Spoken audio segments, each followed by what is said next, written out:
course of human history, many stories have emerged telling of a cataclysmic flood that washed away all of humanity.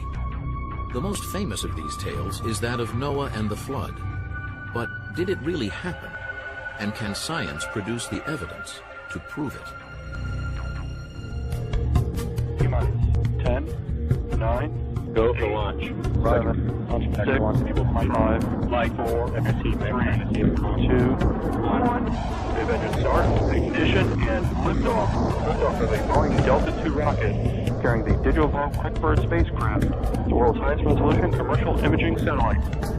The awesome capabilities of QuickBird have been recruited to help solve a 2,000-year-old mystery.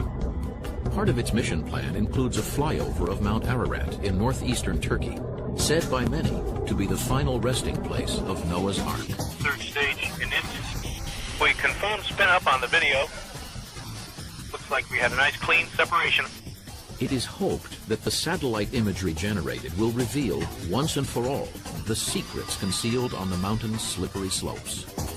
QuickBird is just the latest in a 50-year parade of technology used to investigate this remote and forbidding area.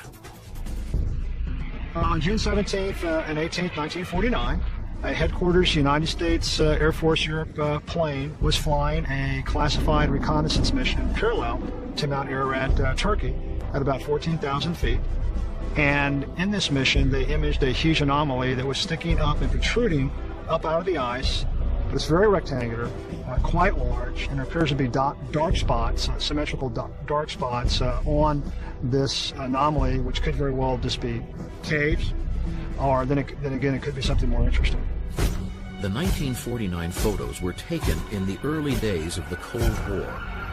Although intending to locate Russian military positions, the B-29's camera inadvertently imaged a massive anomaly protruding from the ice cap of Mount Ararat at approximately 15,500 feet.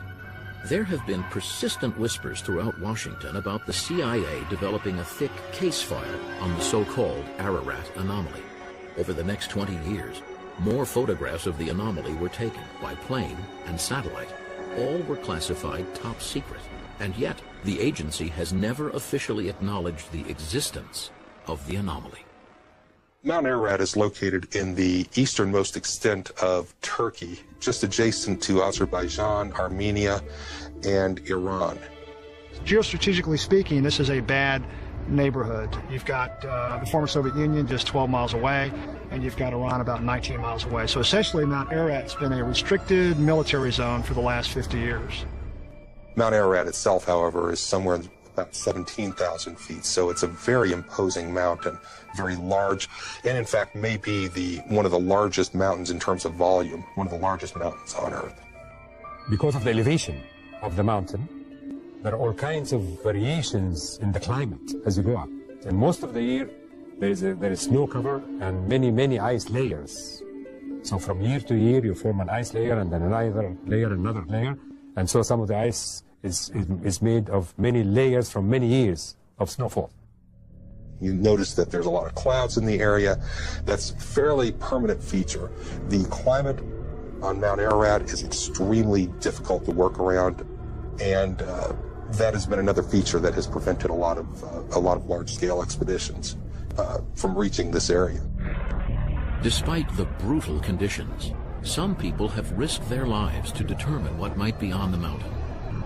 In 275 BC, the historian Berosus declared that a ship was atop Mount Ararat.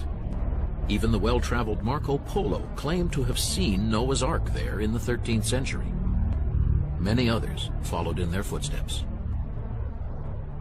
Why do people look for anything? I mean, why confine it to the Ark? I mean, there are people looking for the Grail. There are people looking for the true cross.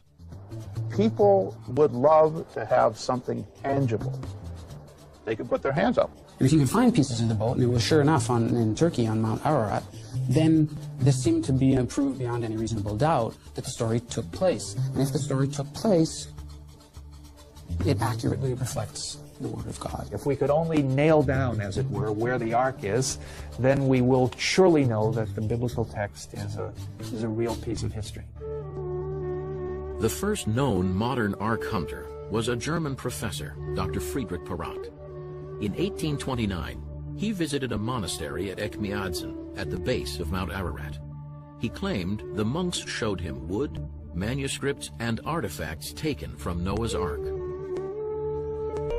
My friend James Irwin, who was the Apollo 15 lunar module pilot, who actually walked on the moon and sampled the moon, while they were walking on the moon, he noticed a piece of rock that was particularly lustrous white. Look at that. Guess what we just found? I think we found what we came for. Crystal rock. Yes, sir. And he approached it, and he realized that that rock is going to be significant. Actually, it was later named by the geologists Genesis Rock, because it was very important. It told us about the genesis of the moon. Jim Irwin later told me, I swear to God, I felt as if somebody, and who would do that except God, actually tapped me on my shoulder and said, look there. So he can be obsessed by the fact that it was God's inspiration that made him look at that rock and bring it back. Irwin, who had always been a religious man, became even more devout upon his return to Earth. He was inspired to climb Mount Ararat and search for the Ark of Noah. He said, I went up there. I couldn't climb up to the such and such, but I swear to God, I could see a great big area that was kind of raised in the middle and with ribs all across it, as if you had taken that great big boat, turned it over, and it landed on that soil, and it left marks on it.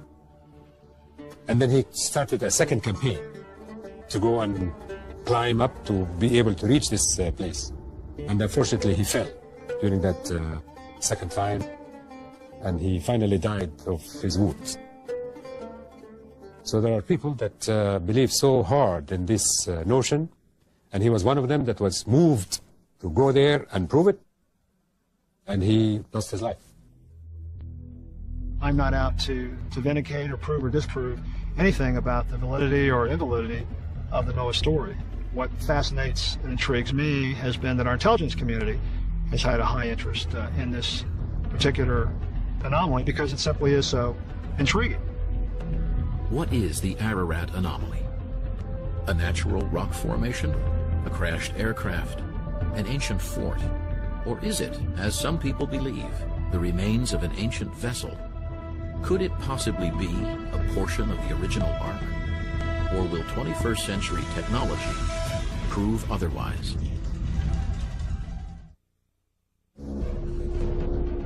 During a secret reconnaissance flight in 1949, a U.S. spy plane accidentally photographed a strange object on the icy summit of Mount Ararat.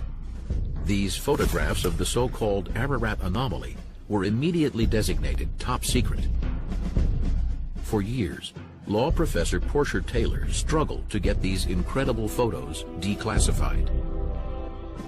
In my junior year as a cadet at the United States Military Academy at West Point in 1973, there was an unofficial verbal report ricocheting off the walls at the Academy, supposedly from the CIA, that one of our space-based birds was flying a routine reconnaissance mission down the Turkish-Soviet corridor. And what they were looking at appeared to be three huge curved slabs or structures jutting up out of the snow about 30 feet that appeared to be forming the bow of what at least one CIA photo interpreter surmised was a bow of a ship.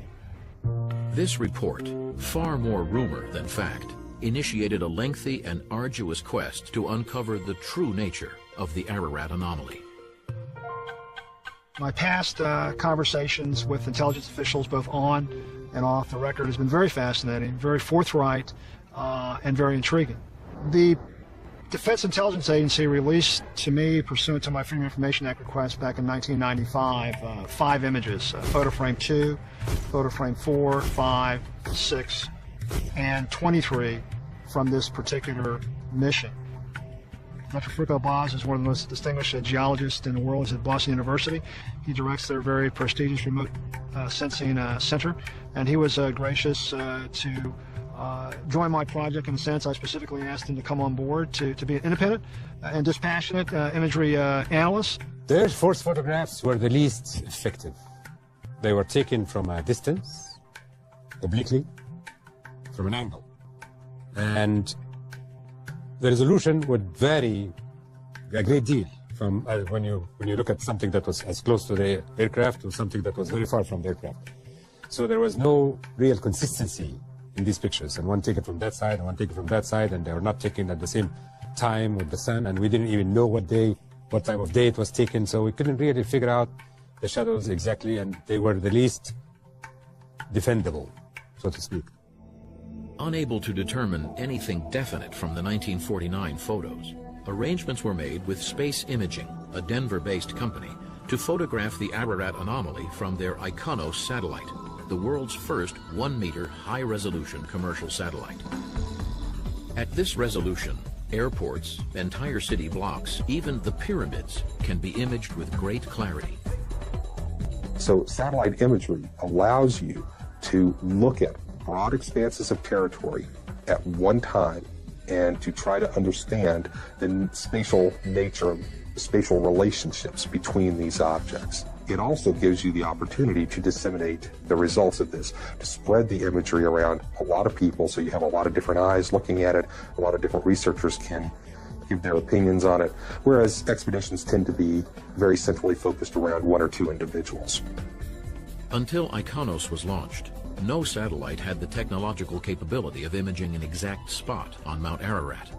But in October of 1999, and again in August and September of 2000, IKONOS captured several images of the Ararat anomaly. The area that we're going to be concentrating on mostly is this area right in here. And what I will draw your attention to is this particular feature here. We call that the bird's beak. It's an area that doesn't seem to sustain much in the way of permanent snowpack. It just simply seems to be an exposed area of rock that appears from the sky to be a bird's head. And so we have been using that as the primary orientation point for locating the Ararat anomaly. We look first with the Landsat image that covers the whole region so that we can see the topography and the relationship between the topography and the sun angle and therefore the shadows. That's important. Not many people would take this into consideration, but that's very important. So we begin to investigate Ararat and where shadows would be on the different ledges. What we're looking at is the volcanic ridgeline, the anomaly, and two areas where we have landmarks being represented by a terraced snow environment here and a cornice of snow in this region here. So what we're looking at is an anomaly. In other words, something that we simply don't know what's going on up in that area. And the suggestion has been made that this is the result of a man-made feature. Because we know what day they were taken and what time of the day they were taken. Therefore, we can actually measure, ascertain the sun angle, and therefore the shadows and the shadow length. So it was very easy for us to look at these satellite images and interpret them in the way a geologist would interpret the scene. It could be a simple shadow. It could be something, it could be exposed rock. It could be something that's lying on top of the snow. Now, that last possibility, I would say, is probably a very unlikely event. Anything that might have come to rest against the ridgeline or was built against the ridgeline has long since been covered up by the snow that came afterwards. So if whatever it is that we're looking for up here has to be underneath the snow, not on top of the snow. There's really only two materials that you're going to find up there. It's either going to be rock or it's going to be wood. So we're looking at these prongs over here as perhaps being a portion of, let's say, if we're going to put it in the context of Noah's Ark, we're looking at possibly masts. We're looking at parts of the boat that have broken up.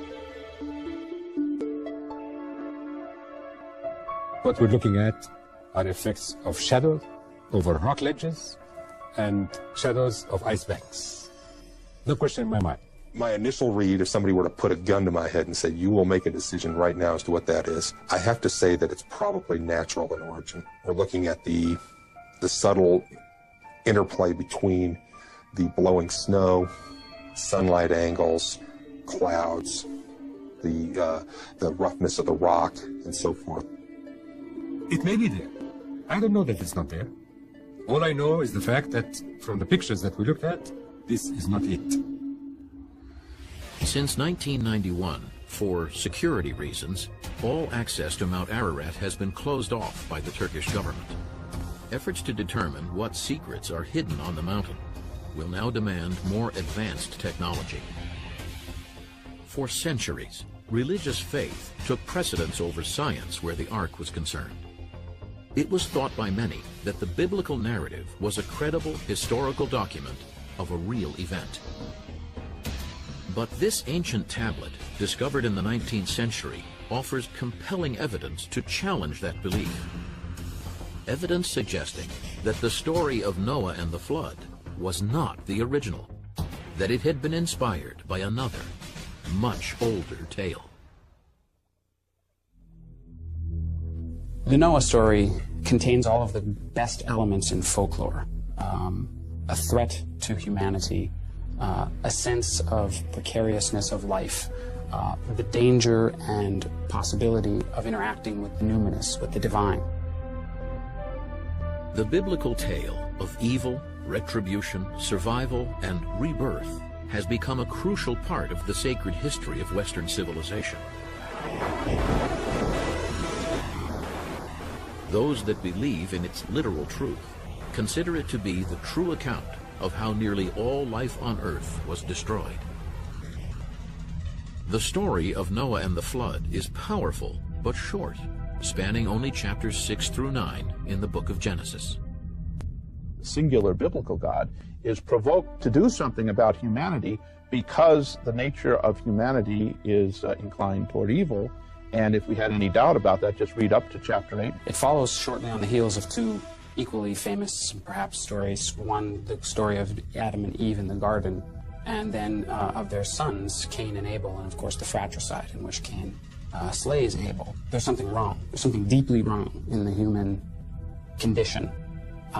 What are the consequences of this, and how will this play itself out? The Bible wants to emphasize that this deity is not arbitrary. He just doesn't decide to kill people and destroy the environment in which they live because he gets up on the wrong side of the bed, or he happens to be a sadist. Again, the biblical story is at great pains to suggest that God was provoked. And he rescues what you might say is the best of a bad lot. Noah, he says, well, now Noah's a pretty good fellow for a human being. You know, so he instructs Noah to build the ark and such.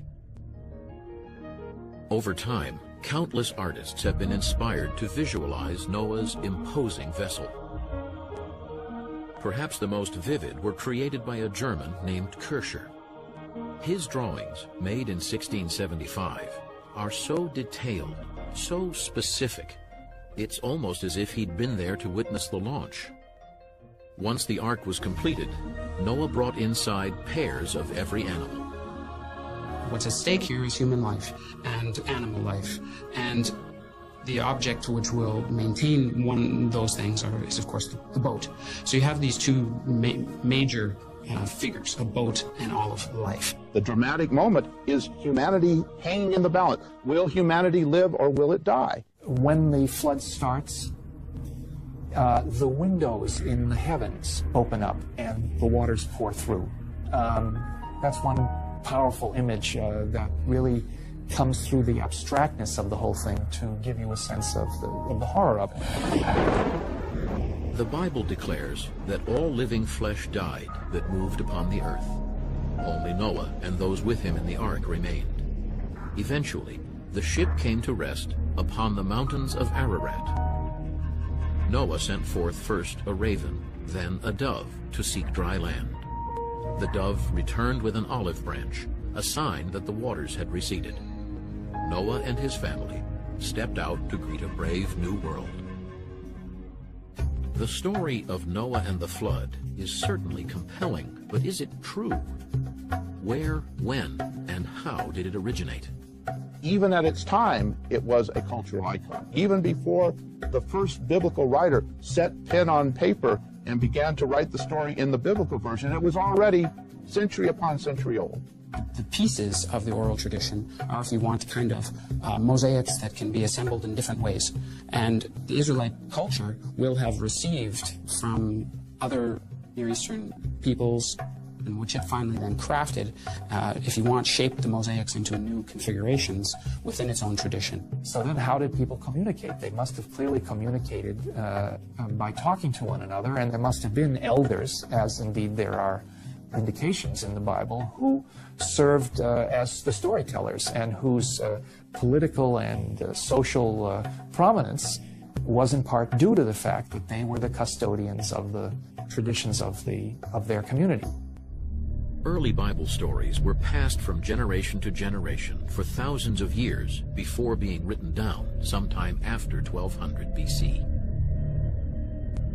Strangely, many repetitions and inconsistencies appear in the printed text. For example, Genesis 7 verse 12 says the flood lasted 40 days and 40 nights. But verse 24 claims the waters prevailed upon the earth for 150 days. Why didn't anyone notice and make corrections? It's clear that this was not always an effort of somebody sitting down and writing a book from the beginning, verse 1 to the end. It was one in which, in some cases, probably oral materials, but in other cases, definitely written materials, were realigned, were reconfigured, were brought into the most harmonious presentation. Most experts acknowledge the presence of two distinct and partially inconsistent narratives within the Noah story. The older J, or Yahwistic source, dates to around 1200 BC, when the tribes of Israel settled down in what became the land of Israel. The P, or priestly source, was likely written after 586 BC, when the Jews were taken into exile in Babylon. What we're now reading in the Hebrew Bible, or the Old Testament, is a conflation, an effort to bring together the J and the P sources. So as you read the story, you run across what look like contradictions. It's like they took J and P, and it was like cards in a shuffling. Here's J on one side, here's P on the other, and they shuffled them together, and these three sentences are from J, and these three sentences are from P, and so on and so forth. My guess is, and it's not only my guess, but in any case it is a guess because we don't have the guys around to interrogate, is that the people putting together the J and the P sources decided not to make a judgment as to which of the sources was the better one, was the more original, was the more correct one. They decided to bring them both in. And if you will, either to let the reader or the listener make up his own mind, or to find some way that at points looks beyond my rational powers to execute, some way to harmonize them. Flood stories are widespread in many cultures around the world. Only in Africa are such myths relatively rare. Until the 19th century, scholars were secure in the knowledge that the Bible contained the quintessential flood story, the source from which all others flowed.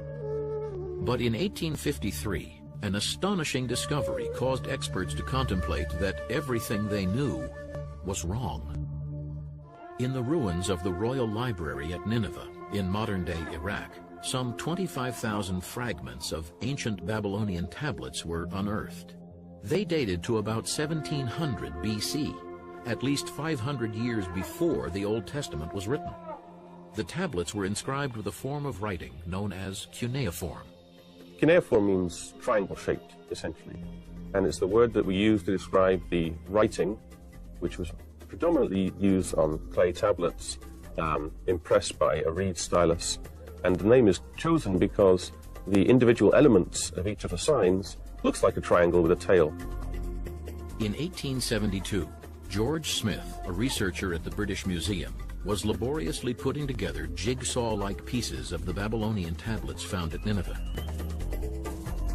One night, Smith came across a large fragment with only one side legible. He was stunned to read the story of a man who built an ark to escape a devastating flood, who brought on board animals of all types, who sent out birds to see if the waters had receded. Smith had stumbled across one chapter of a much longer tale, the Epic of Gilgamesh, inscribed in clay no later than the 17th century BC. He announced his discovery on December 3, 1872, at a meeting of the Society of Biblical Archaeology in London. On reading this and deciphering this, the effect on both the individual who read it and the audience who received the reports was astounding, because here, for the first time, was practically verbatim written confirmation that the stories contained in the Bible had a currency outside the Bible. The Epic of Gilgamesh was not the only Mesopotamian flood myth to be uncovered by archaeologists. A second story, the Sumerian, dates to about 1800 BC. A third, the Atrahasis epic, was etched in clay around 1700 BC, but is actually much, much older. Both of these narratives tell of the world becoming so overpopulated, of human beings becoming so noisy that the gods are unable to sleep.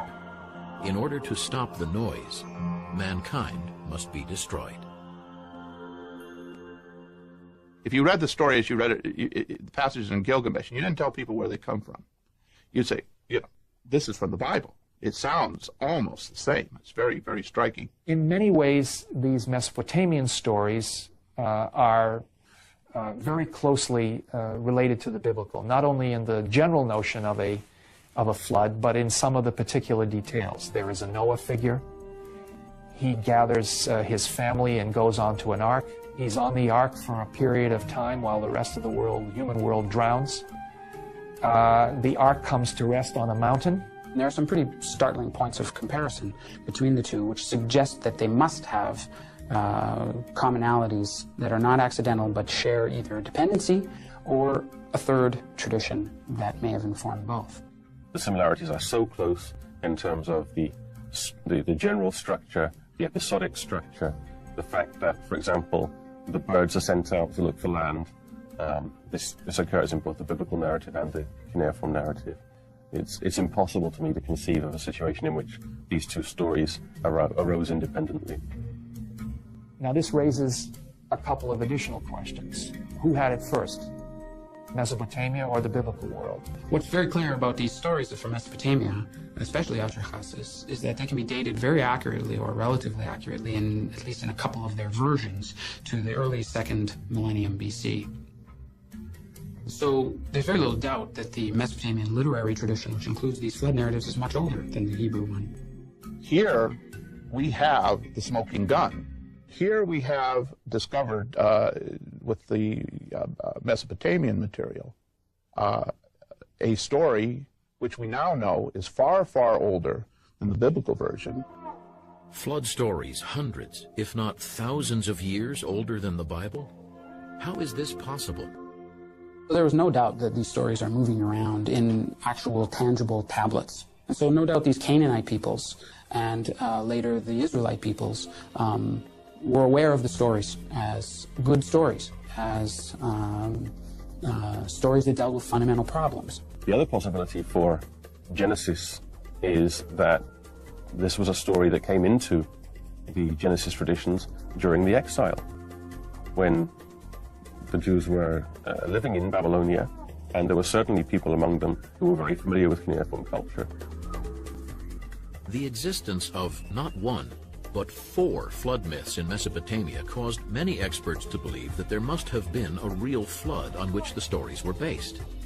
But was there a mighty deluge? And can science prove it?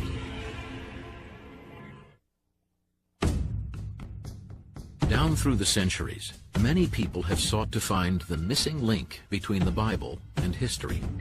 Some have concentrated on trying to prove that there was an ark. Others believe that such proof can be obtained by discovering evidence of a global flood. Among them was Sir Leonard Woolley, son of a British parson and once destined for the clergy himself. In 1922, he began digging at the ancient city of Ur, once the capital of Mesopotamia, now a remote area of Iraq.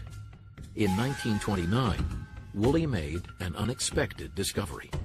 He was beginning to dig down into this ruin mound of Ur, and he had a big space open to a depth of, say, 10 to 15 meters below the surface of the mound.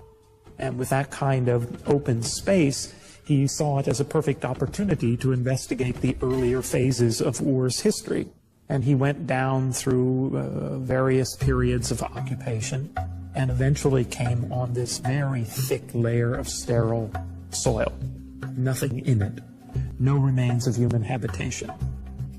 Woolley pierced through the sterile soil and saw that the layers below, like those above, showed traces of human occupation. This layer of sterile soil was evidence that some catastrophe had caused the people to abandon Ur for an unknown period of time. He called several of his workers over, several of his collaborators over, among them Max Mallowan, who later married Agatha Christie, and asked them what they thought it meant, and they couldn't answer. And then his wife came by, his wife Catherine, who was a very interesting character, and whom Agatha Christie made the murder victim in her novel Murder in Mesopotamia. And Catherine Woolley immediately said, well, of course it's the flood.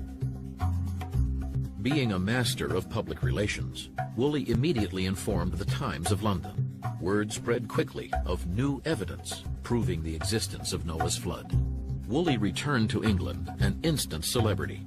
He brought with him boxes of sand and silt from the so-called flood layer that he later sold to a ravenous public to finance subsequent excavations.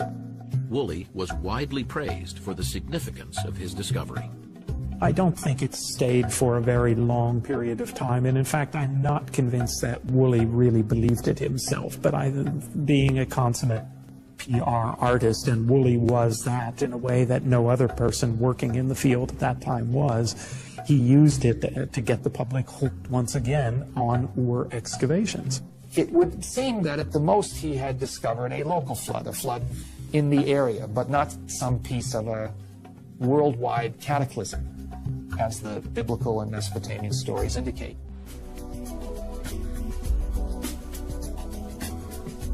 In 1997, a new theory was put forward that completely changed the way people, the press, and professionals viewed Noah and the flood. It postulated that some 7,500 years ago, the level of the Mediterranean Sea rose dramatically. A very narrow strait that was supposedly holding back the Mediterranean Sea, and that during some sort of a seismic event, an earthquake, or some other event, the Mediterranean Sea managed to breach this narrow strait of land and flooded into the Black Sea region. And having it finally break through, and it would have just burst, and the water would have spilled out. It would have burst out. Imagine a situation like Niagara Falls, except for perhaps 10 times greater, with a flume of water that would have spurted into the Black Sea. Those who hold to this theory believe that at the rate that the Mediterranean Sea could have flooded through the Bosphorus, the Black Sea level would have risen at least 6 inches a day. And that basically means that any settlements which existed out in the present-day Black Sea would have been swallowed up almost overnight. That would have resulted in a massive loss of life and would have been seen as an act of God by the people who lived during those times.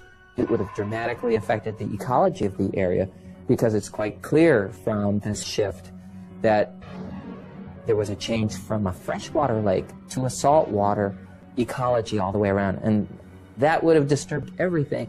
And probably we don't have people coming back to live around the Black Sea for 1,000 years after it flooded.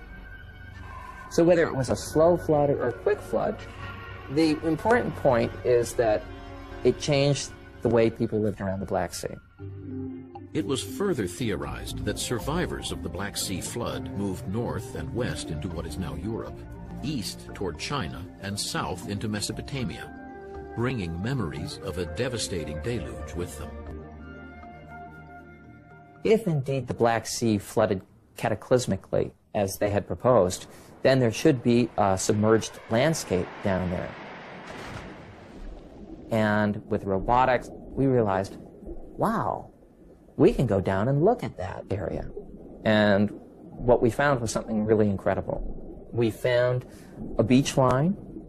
We found the old coast with various hills and probably areas where rivers had been. We found an entire landscape. And this is lent credence to the idea that there was some sort of an event that might have precipitated the Noah's Ark story. Well, I don't really have any argument with the geology or the geomorphology with regard to the Black Sea flood. I think the problem comes in linking this Black Sea flood to the flood myths as known from southern Mesopotamia and as known from the Bible. Was there a diaspora of people out of the Black Sea into southern Mesopotamia? I don't see any evidence for it in the southern Mesopotamian archaeological record. One of the things that we've found in the Black Sea research is that actually the world of the Black Sea is quite different from that ancient Near Eastern world. And both the biblical flood and the cuneiform documents that describe a flood are Near Eastern documents. So in fact, there's quite a different pattern and perhaps real evidence to suggest that the Black Sea is not the location for the biblical flood. For thousands of years, people believed the story of Noah and the flood was both divinely inspired and literal fact. But to date, the scientific and archaeological evidence doesn't support such a conclusion, and yet people continue to believe. The Bible is a complex document, combining allegory, symbolism, and history. But where Noah, the flood, and the ark are concerned, can it be trusted? The search for proof of a deluge so devastating that it separated known history into before and after, and the hunt for the ark itself, have long consumed scholars and scientists. But this ongoing quest is based on details provided in the book of Genesis. The Bible stories were originally passed along orally in Aramaic, written down in Hebrew, translated into Greek and later English. This lengthy process has served to enhance the mysteries of Noah and the flood. Is it truly the history of real people and events? Whatever event, whatever real historical event or process may lie behind these stories is so far buried in the past, even of the time in which the biblical writers were working, that it becomes very difficult to talk about these stories as histories of a flood. The weight of evidence within the stories themselves suggests that these are tales told for reasons other than to tell you what took place at a given moment. The people who wrote this story did not write it to merely entertain you and tell you a cute story about Noah. They have a big and serious agenda. They are trying to define who they are. They're trying to define who their God is. When you come into the flood, if you want to use it as history, you have to use it as history, I think, in another sense. Namely, what does it tell us about the worldview, the mindset of the writers who transmit this story? It's more, if you will, of a text about them than about the flood. Today, most scholars agree that the authors of the Hebrew Bible were trying to make a theological statement, that they made liberal use of metaphor and symbolism, that they did not intend that their account of a global flood be taken as literal fact. On the specific level, the Noah's flood story is a story that does not come to us as a documentary witness to a specific event. It comes to us as a rumination, although with a number of details, but nonetheless a rumination on something in the past. For me, it's very unlikely that there was any global catastrophic flood, that there was any chosen survivor. But this is anything more than a collection of very nice, very interesting literary accounts of humanity's relation with water and the gods. When people say global floods, particularly in old times, they speak of floods that covered the land they knew. So that can be a little bit of North Africa and a little bit of the Near East, because to them this was the world. So there was really never an intention to say all of the masses of the earth, all of the land masses were covered by water. I would say that the flood myths are just part of life in southern Mesopotamia. And yes, it's true that the people who produced the stories and wrote these stories down could be thinking back to a particularly disastrous flood, but they probably had floods every year. I have absolutely no confidence that one of those floods was the one that spawned a legend, which was then retold and retold and retold until finally it finds its way into Genesis 6-9. I don't know when the story of the flood actually began, but it is very ancient in the memory of man, no question about it. When did it happen exactly? No one knows. What event precipitated that notion? No one really knows.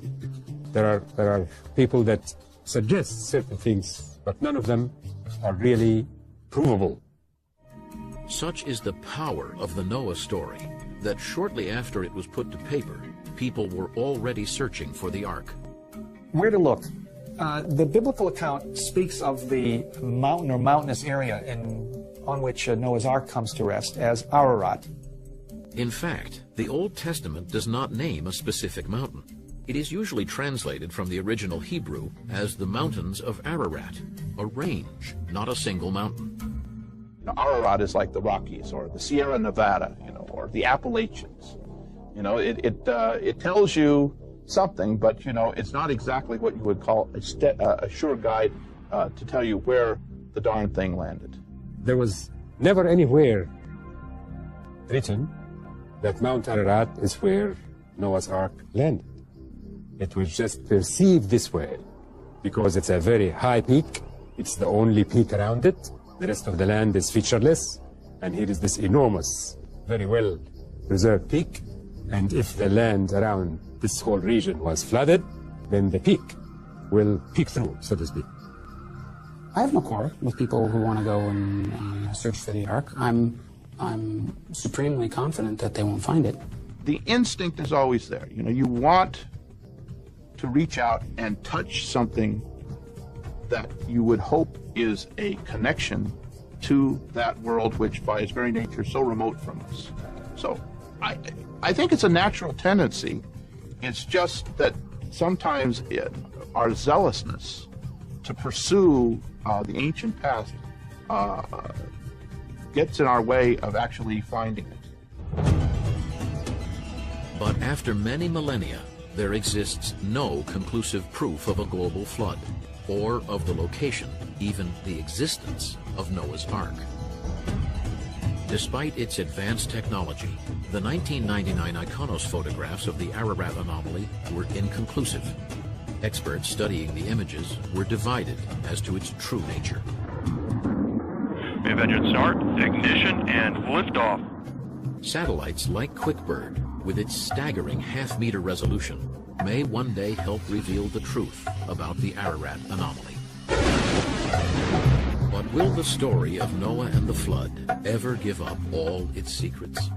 Everything is in a state of flux in Mesopotamian studies, and that's the fun. Well, in a way, I always hope that we always have a little element of mystery. It's what keeps us going to investigate. I don't think it's possible to fully, completely, totally understand our environment. It's the journey that makes it worthwhile, not the end result. The search is part of the exploration, part of knowing about the earth, part of knowing about the environment, part of knowing about our culture and our religion, all of that. That's great. That's the beauty of the mystery, if you want, of these stories. They always invite the reader to ask new questions in each new generation. Whether you believe in it, whether you don't believe it, doesn't make any difference. It affects you. I mean, if we've ever had any doubt about it, of late, we know religious concepts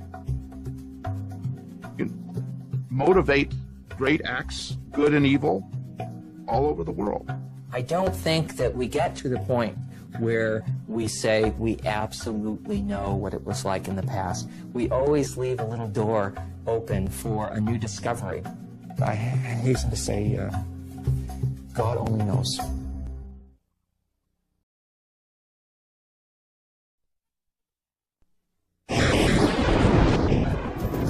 The Bible says it was a dark time in the history of the world. God saw only wickedness and corruption. The continued existence of humanity was in doubt. The story of Noah and the flood is one of the most powerful in all the Old Testament. Scientific evidence has been put forward to prove its essential truth, yet many experts challenge such proof. Was there a mighty deluge in which most of life on Earth perished? Is it possible that the remains of Noah's Ark still exist? What is the significance of Mount Ararat, and why is it of interest to the CIA? Will cutting-edge data and technology bring us any closer to solving the mysteries of Noah and the flood?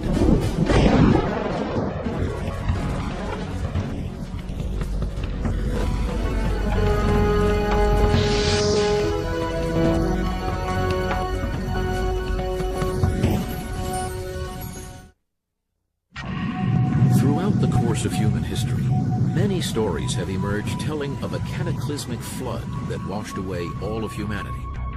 The most famous of these tales is that of Noah and the flood. But did it really happen? And can science produce the evidence to prove it? T-minus 10, 9, Go for launch. 7, 6, 5, 4, 3, 2, 1.